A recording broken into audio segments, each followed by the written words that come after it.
솔로몬은 자신의 사명을 위해 기도했습니다. 하나님께 자신의 사명을 수행할 수 있는 지혜를 달라고 기도했습니다. 하나님은 솔로몬의 기도를 마음에 들어 하셨고, 그리하여 솔로몬이 구하지 아니하였던 부와 귀와 영광과 권세까지, 그리고 장수함까지 주시겠노라고 말씀하셨습니다.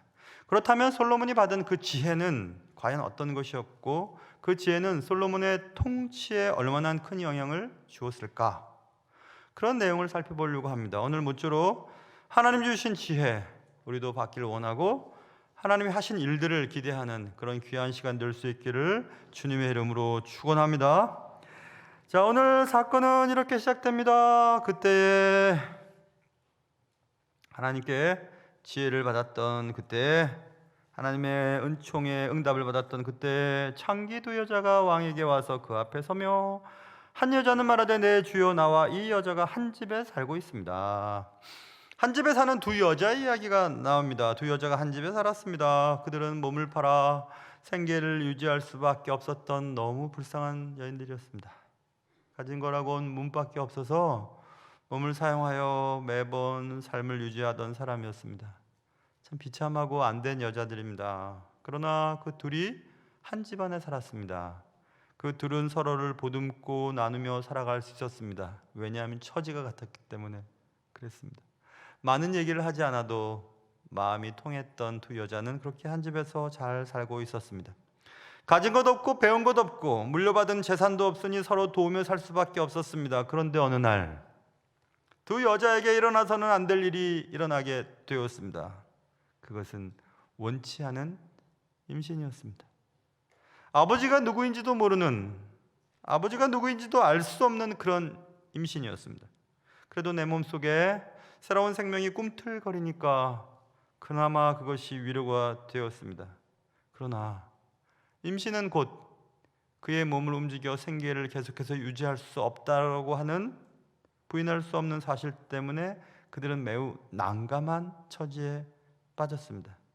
앞으로 감당해야 될 일들을 생각해 보았더니 너무 끔찍한 생각마저 들었습니다. 그래도 처지가 같은 두 여자가 그래도 함께 있으니 견딜만 했습니다. 시간은 흘러갔습니다. 그리고 때가 되어 두 여자가 각각 자녀를 낳았습니다. 18절 보면 3일 간격으로 아이를 낳았다고 기록하고 있습니다. 아들을 낳았는데 다 모두 아들이었습니다. 여러분, 이 두 여자가 한 집에 잘 살았던 것은 이 두 사람 모두 다 아무것도 없었기 때문이었습니다. 모두 다 서로 아무것도 없다고 느낄 때 서로 친밀할 수 있습니다. 누구 마음은 누가 잘 안다고 두 여자는 둘도 없이 친밀했습니다. 한 집에서 두 여자는 이렇게 살아가고 있었습니다. 적어도 그 사건이 그날 밤 일어나기 전까지 말입니다. 두 여자의 관계는 정말 좋았습니다.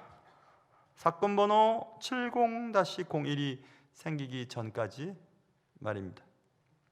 한 집에 두 여자가 잘 살아가고 있었습니다. 서로의 부족함을 이해할 수 있었기 때문이었습니다. 너도 나도 모두 아무것도 내세울 것이 없고 자랑할 것도 없었기 때문이었습니다.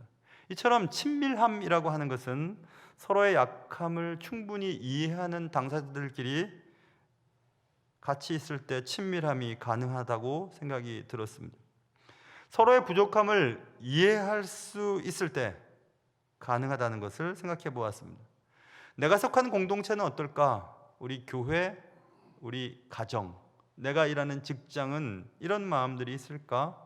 서로의 부족함을 보듬고 너도 없고 나도 없고 우리 모두 없으니 서로 이해하며 살자, 이런 생각을 가지고 있을까?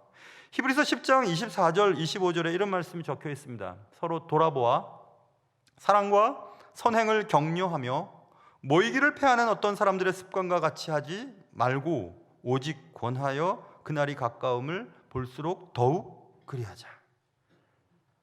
서로 돌아보고 사랑과 선행을 서로 격려하고 그렇게 할 때 공동체가 유지되는 것라고 성경은 말씀하고 있습니다. 이렇게 한 집에 두 여자가 살았습니다. 그럭저럭 살았습니다. 서로서로 이해하며 살았습니다. 모두 다 없으니 서로서로 도와주며 살았습니다. 그런데 서로 한 집에서 두 여자가 살아가고 있을 때 어느 날 두 여자에게서 다툼이 일어나게 됩니다. 22절, 쟁론하는지라. 두 여자의 쟁론의 원인이 무엇이었는지 성경은 말씀하고 있죠. 두 여자의 싸움은 모두 없고 혹은 모두 있고, 없는 것은 가난한 창기였습니다. 물려받은 것도 없고 아는 것도 없고 도와줄 사람도 없었습니다. 모두 없었습니다. 또 모두 있게 되었죠. 너도 나도 다 자녀가 있게 되었습니다. 아들이었습니다. 그런 환경 속에서 나는 없고 너는 있고로 바뀌는 어떤 사건이 벌어졌기 때문이었습니다. 한 집에 살던 두 여자는 각각 아들을 낳았고, 그런데 어느 날 밤에 한 가지 사건이 벌어졌는데 그 사건 번호가 70-01이었습니다. 어느 날 두 여자의 아기 중 하나가 질식사하게 됩니다. 그리고 두 여자는 살아있는 아기가 자신의 아기라고 주장하였습니다. 이처럼 사건 번호 70-01은 살아있는 아기가 과연 어떤 여자의 아기인가, 이에 관한 판결을 요청하는 사건이었습니다.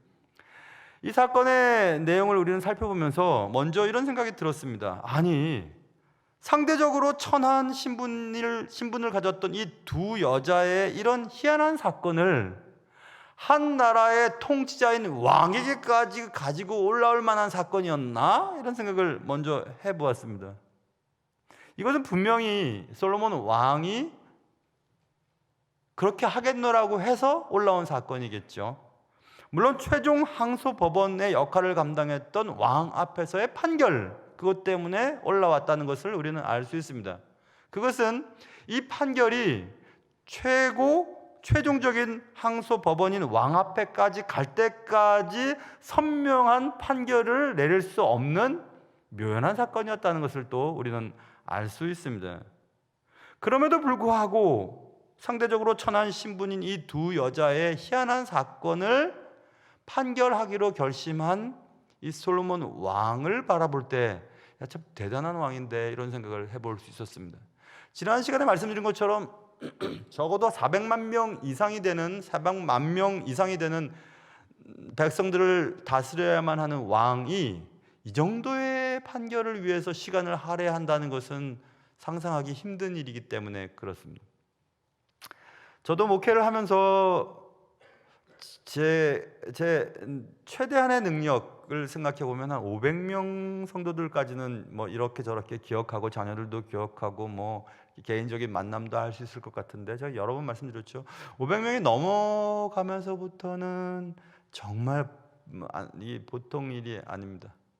지나가다가 이렇게 인사를 하면 누구신지 하고 있다가 목사님 저예요. 저가 누군지를 몰라서 난감했던 적도 있었고, 이름이 갑자기 생각이 나지 않아서 그냥 김 집사님인 것 같은데 이렇게 하면서 김 집사님 했다가 이 집사인데요? 이런 말을 들은 적도 있었고, 그래서 그래서 교구가 필요하구나. 그래서 훌륭하고 좋은 교구 목사님 통해서 우리 교회가 교구로 나뉘어서 이게 성도들을 섬기고 있죠. 교구 목사님과 교구 전사님을 담임 목사님처럼 여겨주세요. 그래서 그들과 함께 기도하고 또 제가 돌볼 수 없는 부분들을 함께 나누면 좋겠다, 이런 생각이 들었습니다. 그런 입장에서 본다면 솔로몬이 이런 상대적으로 천한 신분인 이 두 여자의 사건에 개입해서 판결을 내린다는 것은 솔로몬이 왕이 되었을 때 겸손한 마음으로 저는 아이고 그리고 들어가고 나가고를 결정할 만큼 분별력도 약하고, 그리고 하나님이 제게 허락하신 백성들은 너무 많습니다. 저의 능력은 한계가 있고 맡겨진 사명은 너무 큽니다. 그러니 저에게 판별력을 주십시오. 듣는 마음을 허락해 주십시오 라고 기도했다고 말씀드렸죠. 듣는 마음. 지금 솔로몬은 듣는 겁니다. 상대적으로 천박하고 천한 신분을 가진 이 여인들의 사건에 대해서도 듣는 겁니다. 그리고 분별하기 위해서 이 사건을 맡았다는 것을 알 수 있습니다. 그런 것만 봐도 솔로몬이 초기 통치에는 하나님의 뜻을 실천하기 위해서 많이 애썼던 분이구나 라는 것을 알 수 있습니다. 모두 다 없을 때는 서로 의지하며 잘 지냈습니다. 가난했고 그들은 몸을 파는 여인이었습니다. 소망 없이 하루하루를 살았습니다. 모두 다 있을 때도 싸움은 없었습니다. 그들은 어찌어찌해서 아이를 갖게 됐고 낳은 아이들이 다 아들이었습니다. 그래도 피부지가 있으니 그래도 살아가야 할 이유가 생겼습니다. 그러나 어느 날 밤에 하나는 없고 하나는 있는 사건이 벌어지게 되었습니다. 그때 비로소 싸움이 벌어지게 되었다라는 것입니다. 나는 있고 너는 없어. 나는 없고 너는 있어 라고 하는 것은 비교에서부터 출발하는 것이죠. 비교라고 하는 못된 놈은 우리 공동체를 깨뜨립니다. 나는 이렇게 수고했는데 너는 탱탱 놀면서는 대우만 받네. 내가 얼마나 수고했는데 날 왜 인정해 주지 않지? 뭐 이런 것들입니다. 비교입니다. 누가복음 22장 24절에 주님께서 이런 말씀하십니다. 성경에 이런 말씀이 적혀 있습니다. 또는 again, 또 더하기, 계속되는 거니까 적어도 두 가지 이상, 복수를 쓸 때 또라는 말을 쓰죠. 또 그들 사이에, 그들은 제자들을 말합니다. 그들 사이에 그중 누가 크냐 하는 다툼이 났다. 반복적인 다툼. 그 다툼은 누가 크냐 도대체? 야, 니네들 왜 3명이 예수님과 같이 변호사를 올라갔어? 너희들 왜 특별한 사람들이야? 요즘 뭐 정치권에서 이너서클에 대한 부분 때문에 말이 많죠. 뭐 누가를 뭐 밥을 먹었는데 어쩌고 하면서 막 말이 많은데 그런 것들 때문에 싸움도 나고 문제가 생기는 경우들이 많이 있습니다. 이런 것도 그런 거죠. 뭐 누가 크냐라고 하는 다툼이 나서 계속 반복해서 또 싸우고 그렇습니다. 나는 없는데 너는 있어. 우리 애는 못하는데 너희 애는 잘해. 우리 애는 떨어졌는데 너희 애는 붙었어. 나는 돈이 없는데 너는 돈이 많아. 아니 너무 많아. 나는 없는데 너는 있어. 그래서 나는 못 견디겠어. 이것 때문에 싸움이 나는 겁니다. 여기서 우리가 잊지 말아야 할 사실이 하나 있는데, 우리 모두는 소망이 없는 창기와 같이 죽을 수밖에 없는 존재라는 사실을 우리 기억해야 합니다. 비참한 존재라는 사실을 기억하고 내가 제일 나쁜 놈이지, 죄인 중에 괴수이지 라고 말했던 바울과 같은 마음을 가질 때 누가 누구를 보며 부러워하고 업신여길 수 있을까? 이런 생각을 해보았습니다. 빌립보서 2장 3절, 아무 일이든지 어떤 일이든지 말입니다. 무슨 일을 하든지 다툼이나 허용으로 하지 말고 오직 겸손한 마음으로 각각 자기보다 남을 낮게 여기고, 받침은 시옷입니다. 지읒 아닙니다. 거기에 지읒을 붙이고 다른 사람을 낮춰보고 업신여기고 교만하고, 그래서 싸움이 나는 거죠. 네가 뭔데 나한테 이렇게, 네가 도대체 뭘 잘했어?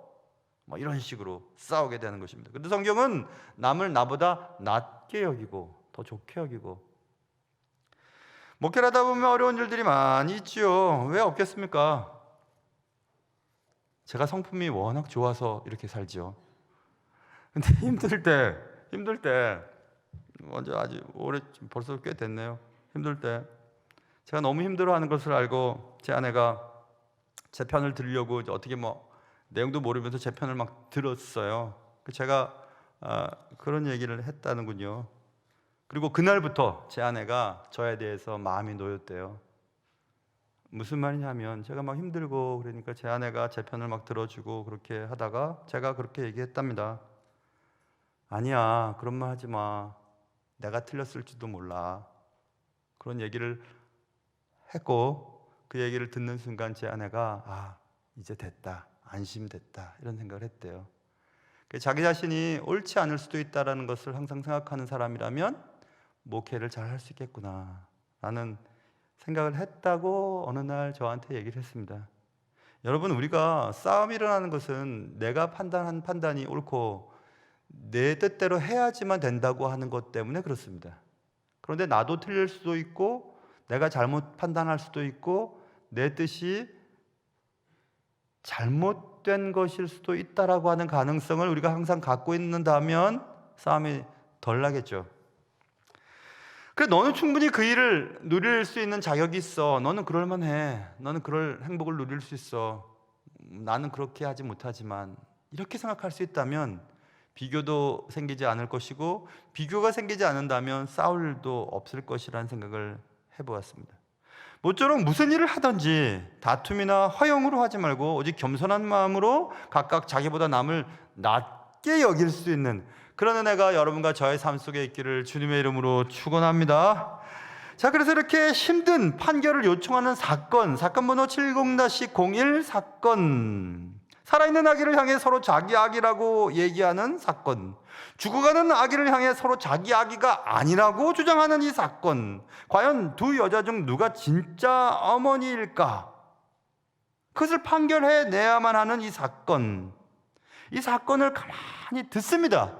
듣는 마음을 달라고 했던 솔로몬에게 듣는 마음을 주시고 왕은 듣습니다. 23절, 왕이 이르되 이 여자는 말하기를 산 것은 내 아들이요 죽은 것은 내 아들이라고, 저 여자는 말하기를 아니라 죽은 것이 내 아들이라 네 아들이요 산 것이 내 아들이라 하는도다. 이 여자 말도 듣고 저 여자 말도 다 듣는 겁니다. 들은 후에 솔로몬이 이렇게 얘기합니다. 24절, 또 이르되 칼을 내게로 가져오라 하니 칼을 왕 앞으로 가져오지라. 왕이 이르되 사나이를 둘로 나누어 반은 이 여자에게 주고 반은 저 여자에게 주라. 깜짝 놀랄 만한 얘기를 합니다. 듣는 사람들은 다 놀랐습니다. 뭐? 살아있는 아기를 칼로 반으로 나누라고? 반으로 주라고? 이런 얘기를 할 수 있다니 말도 안 되는 소리야, 이런 생각을 다들 했습니다. 솔로몬의 판결을 두고 이 두 여자는 각각 다른 반응을 보였습니다. 26절 보면 한 여자는 죽이지 마십시오, 나누지 마십시오, 저 여자 주십시오 이렇게 얘기를 했고, 한 여자는 나누십시오, 죽이십시오, 반으로 똑같이 나누십시오 이렇게 얘기를 했습니다.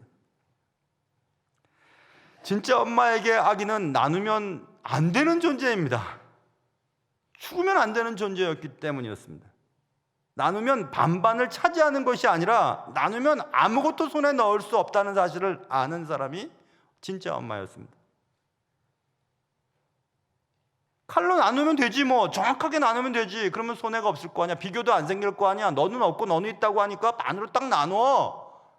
저는 이 말씀을 통해서 공정함에 대한 생각을 해보게 됐어요. 공정하다는 게 도대체 뭘까? 뭘 보고 공정하다는 것일까? 세상 사람들은 나누는 도구로 딱 나누면 공정하다고 여겨요. 보통 원칙이죠, 법이지요.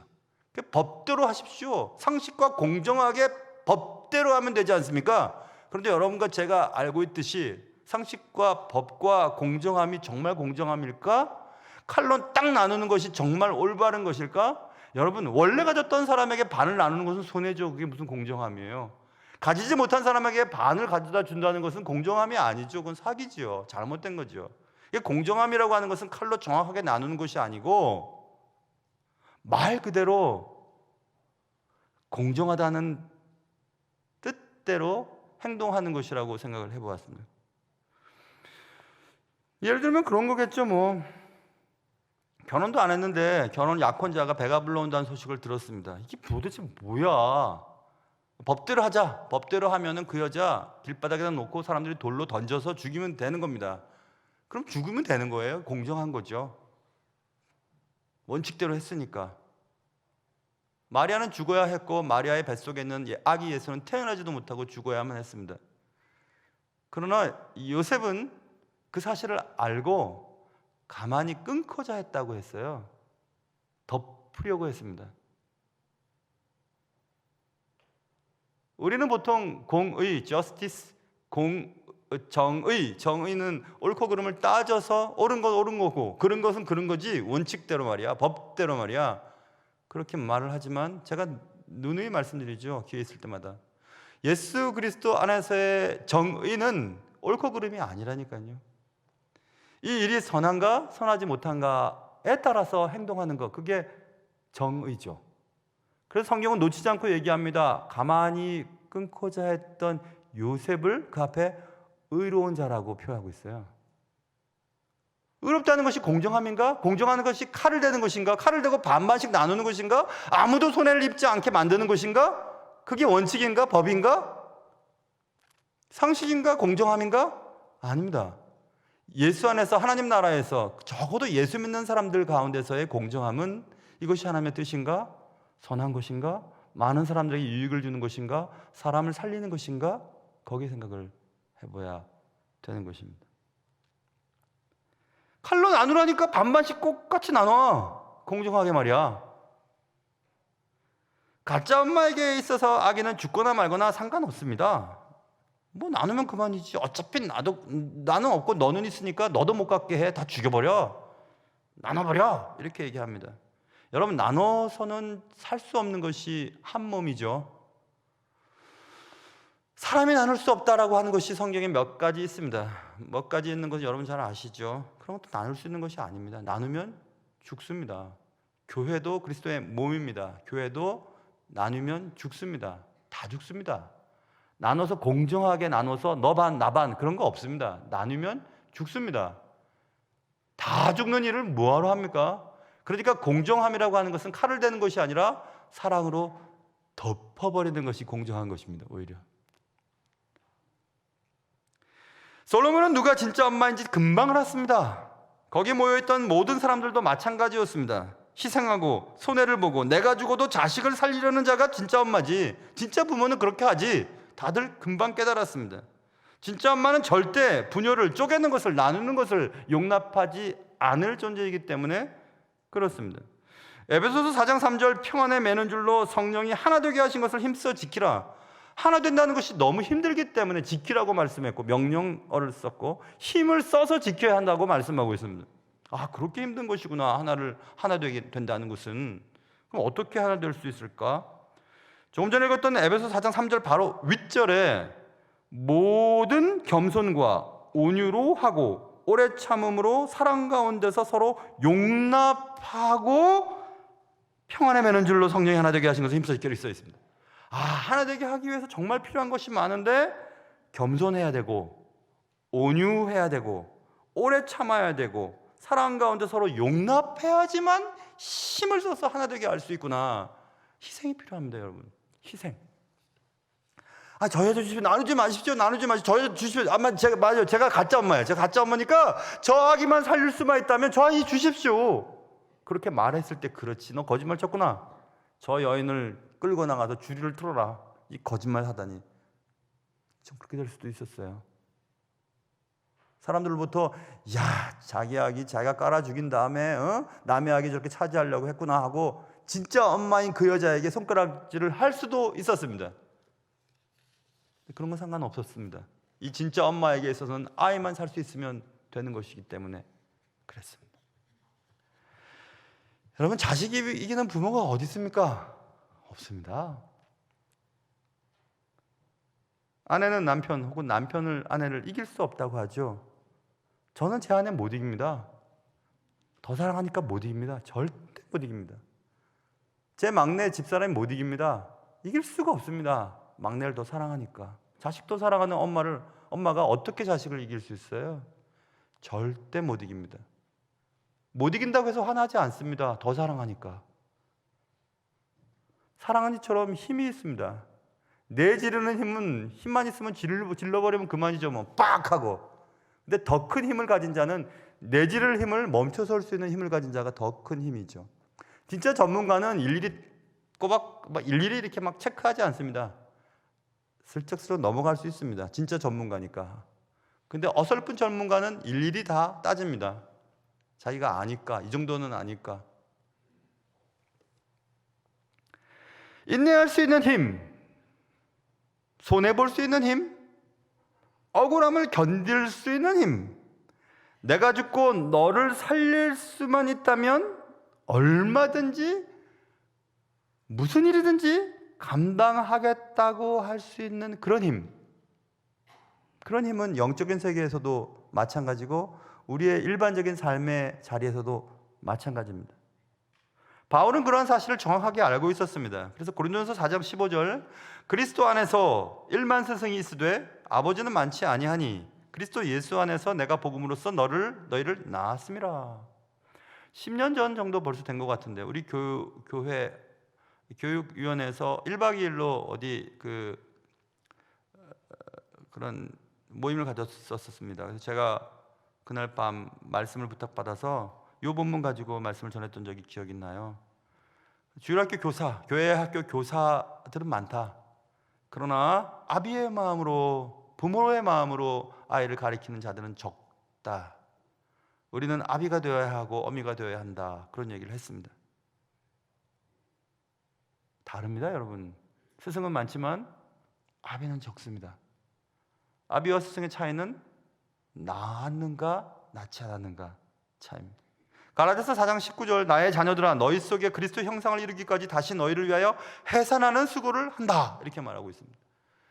해산하는 수고, 가장 힘든 수고, 죽을 만큼 괴로운 수고, 그거 나 한다. 너희들 속에 그리스도의 형상이 회복될 수만 있다면 말이야. 그리스도의 자녀들로 변화되고 거듭나고 만들어질 수만 있다면 나 죽을 만큼 고생해도 괜찮아. 왜냐하면 아버지기 때문에 그래요. 부모기 때문에 그런 것입니다. 진짜 엄마는 아니요 그냥 나누지 마세요. 그냥 주세요. 저 아이 주세요. 분명히 자기 아이지만 살릴 수만 있으면, 죽이면 안 되니까 그래서 살리고자 외쳤습니다. 여러분 진짜 부모이면 아파도 사랑합니다. 계속 사랑할 수 있습니다. 손해보고 어려워도 사랑합니다. 자녀를 낳기 위해 해산의 수고를 했기 때문에 놓을 수가 없습니다. 참 부모는 자녀를 살리기 위해서라면 무슨 일이든 합니다. 여러분과 저의 삶에 그런 은혜가 있으시기를 주님의 이름으로 축원합니다. 사건 번호 70-01. 계속 제가 사건 번호 70-01 이렇게 얘기하니까 도대체 그게 뭔지 좀 알려주십시오. 궁금해가지고 설교가 안 들어옵니다, 머릿속에. 그런 분들이 여기에 2분 반이 계세요. 제가 그분들 위해서 사건 번호 70-01이 뭔지 알려드릴게요. 사건 번호 70-01은 그냥 제가 지은 겁니다. 특별한 의미는 없어요. 그런데 왜 70-01로 했나요? 남북이 분열됐을 때가 BC, 기원전 예수 탄생 전 930년 혹은 931년쯤으로 봅니다. 그게 솔로몬 아들 르호보암 때 갈라지게 되거든요.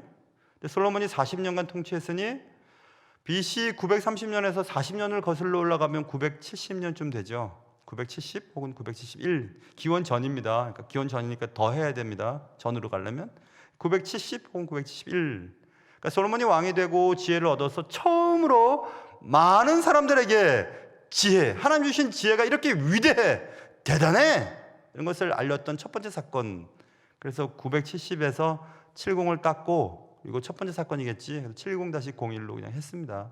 사건 번호 70-01로 그냥 정한 거니까 너무 괴로워하거나 무슨 말인지 모르겠거나, 사건 번호 70-01이 성경에 어디에 나와야 되는지 한참 찾고, 그리고 끝까지 안 가르쳐줬다고 나중에 화내고 뭐 그러지 마세요.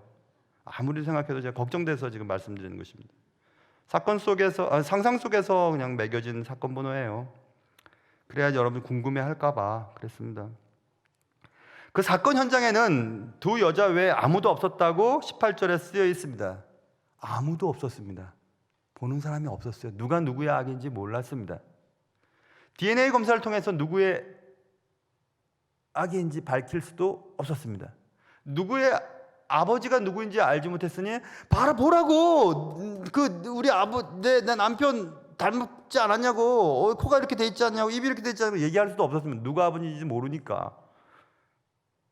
그래서 이 사건을 심리하여 판결을 내린다는 것은 매우 어려운 일이었습니다. 그래서 최종 상급 법원인 왕 앞에 와 있는지도 모르죠. 그러나 솔로몬은 명쾌한 판결을 내렸습니다. 누가 봐도 이 여자가 진짜 엄마, 이 여자가 가짜 엄마라는 사실을 알 수 있었습니다. 그래서 오늘 28절에 보면 온 이스라엘이 왕이 심리하여 판결함을 듣고 왕을 두려워하였다. 명쾌한 판결이었기 때문이었습니다. 28절 마지막에 보면, 왜냐하면 어떻게 이런 일이 가능했던 것일까? 이는 하나님의 지혜가 그의 속에 있어 판결함을 봄이더라. 하나님의 지혜가 그의 속에 있었기 때문에 그런 판결을 내릴 수 있었다고 말하고 있습니다. 아무도 보는 이가 없는데도, 그래서 도대체 증인도 없고 증거도 없고 누가 누구의 악인지 알 수 없는 그런 사건을 손쉽게 해결했습니다. 아무도 보는 이가 없었는데 어떻게 알았지?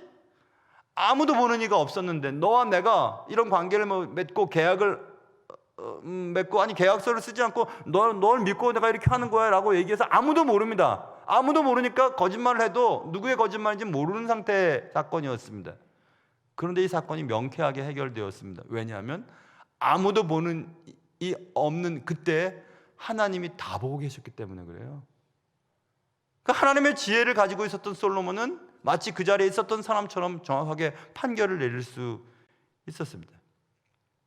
인간의 지혜로는 도저히 해결할 수 없는 일들과 사건들도 하나님은 너끈히 해결할 수 있는 분이십니다. 그러면 하나님이 주시는 지혜만 있다면 우리는 이 땅에 살면서 너무 힘들고 너무 괴롭고 너무 해결할 수 없는 문제들도 너끈히 해결하고 넘어갈 수 있을 것입니다. 충분히 가능합니다, 여러분. 그럼에도 불구하고 솔로몬의 판결은 처음에는 매우 어리석어 보입니다. 칼을 가지고 와, 사나이 반으로 나눠, 똑같이 나눠줘. 이게 도대체 말이 됩니까? 미련한 판결이죠. 그러나 그 판결은 최고의 판결이 되었고 성경에도 기록이 되었습니다. 사건 번호 70-01이라고 하는 이 놀라운 사건은 솔로몬의 판결 가운데 하나님의 지혜가 솔로몬에게 있었음을 증명하는 매우 놀라운 사건이었습니다. 그러나 그의 판결은 매우 어리석어 보였던 것은 사실입니다. 인류에 있어서의 최고의 어리석은 판결, 아니 최고의 어리석은 행위는 십자가 사건 아니겠습니까? 아니 33살 먹은 청년이 하나님의 아들이었대.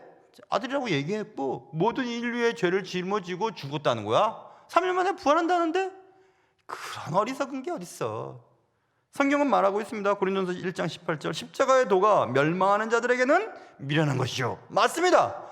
멸망하는 자, 지옥 갈 사람, 하나님을 알지 못하는 사람, 하나님의 자녀가 아닌 사람들이 생각할 때 말도 안 되는 소리입니다. 무슨 십자가를 지고 그것이 나의 죄, 앞으로 지을 모든 죄를 해결한단 말이야? 말도 안 되는 미련한 짓이지. 그걸 또 믿어?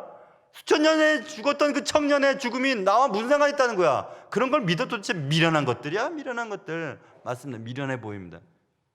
그러나 그 뒷부분, 고린도서 1장 18절 뒷부분에 구원을 받는 우리에게는 하나님의 능력이라 이렇게 써 있습니다. 맞습니다. 하나님의 능력이 우리에게 임했어요. 십자가는 하나님을 믿는 자, 하나님의 자녀된 자에게 있어서 십자가는 우리의 영원한 숙명을 한순간에 뒤바꿔 놓는 놀라운 사건이었습니다. 똑같은 사건이었던 십자가의 사건은 어떤 자에게는 미련한 사건이었고 어떤 자에게는 놀라운 사건이 되었습니다. 솔로몬이 칼을 가지고 와서 두 아이를 반으로 갈라 나눠줘 라고 말할 때 그의 판결은, 그의 생각은 거기서 끝나는 것이 아니었죠. 그 사건을 통하여 진짜 엄마가 누구인지를 발견하기 위한 솔로몬의 지혜였습니다. 십자가는 당장 한 청년이 죽은 사건으로 기록될 때 아무도 기억하지 않고 아무도 관심을 기울일 만한 것이 없는 미련한 것이었지만 주님께서는, 하나님께서는 십자가의 그 사건을 통하여 우리의 영원한 숙명을 바꾸실 계획을 가지고 계셨습니다. 인간의 지혜는 하나님의 지혜를 이해할 수 없기 때문에 그렇습니다. 자칫 미궁에 빠질 뻔했던 사건 번호 70-01 사건은 명쾌하게 해결되게 됩니다. 누가 봐도 정확하게 해결되었습니다. 세상에는 억울한 일도 많고 사람의 지혜로는 해결할 수 없는 일들도 제법 많습니다. 그러나 하나님이 주신 지혜만 있다면 다 해결될 수 있습니다. 솔로몬에게 주셨던 그 지혜, 허크마가 여러분과 저에게 있으시기를 축원합니다. 사건 번호 70-01 사건은 지금도 계속되고 있습니다. 기도하겠습니다. 하나님 아버지, 도대체 이해할 수 없는 일들이 우리 속에 있고 하나님 왜 그러셨어요? 왜 이런 일을 우리에게 허락하셨어요? 도대체 나에게 한 말씀도 하지 아니하시고 내게 이런 짐을 맡기시다니 도대체 하나님 뭡니까? 내가 그토록 기도했는데 하나님 왜 들어주시지 않으세요? 라고 말할 때 주님은 큰 계획을 가지고 계시고 하나님은 가장 좋은 길로 우리를 인도해 주신다는 사실을 오늘 본문을 통해서 배웠습니다. 아직도 여전히 미궁 속에 빠질 것 같은 사건들, 이해할 수 없는 일들 가운데서 하나님의 온전한 지혜가 우리의 삶 속에 이를 때까지 잘 견디고 잘 인내하며 살 수 있는 저희들 되게 도와주옵소서. 귀하신 예수님의 이름으로 기도합니다. 아멘. 찬송가 342장입니다.